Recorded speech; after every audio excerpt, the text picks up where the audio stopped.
ሰን ወይ ሆዴ የት ነኝ ንቅር ሰፈር ነኝ ምን ነው ናፈከኝ እኮ ሰን እና እኔ ጋር መምጣት ፈልገሽ ነው መቼ አሁን መቼ ነበር የናፈኩሽ እሱማ አሁን ነው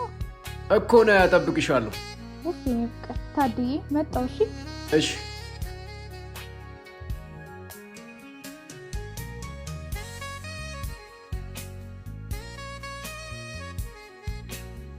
ሰን ግን ለምንድን ነው ቶሎ የምትናፍቀኝ ለምን ስለኔ ታስቢያለሽ ስራ ትሰሪ ትልቁ ስራ ያንተን ማሰብ ከሆነስ ከዚህ በኋላ ስለሷ አላስብም ምልና ከደቂቃዎች በኋላ ራስን ስናፍቀኝ ያገኘዋለሁ ይሄ ነገር ግን ረጅም ርቀት የሚያስከደን ይመስልሻል ሰን እኔ ስለነገ መጨነቅ አልፈልግም አሁን ካንተ ጋር ካሳለፍኩ ነገ ያስጨንቀኛል የራሱ ጉዳይ እኔ ለፍቅር የምመች አይነት ሰው አይደለሁም አንዲት ሴት ከፍቅረኛዋ የምትጠብቀውና ማግኘት ያለባት ነገር አለ እሱ ደግሞ ጊዜ ነው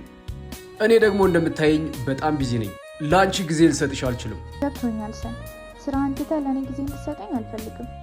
ግን ሁሌ የሆነ ቦታ ስትሄድ ስራ ቦታ ስትሄድ አብሬ መሆን ፈልጋለሁ ሰን በእናትህ እኔ የምልሽ ሰዎች ግን ይሄ ልብሽን ያውቁታል ልብ እንዳለኝ ያውቃሉ እና ልብ እንዳለኝ የምታውቀው ግን አንተ ብቻ ነህ አሁን ዝም ብለህ ቀተም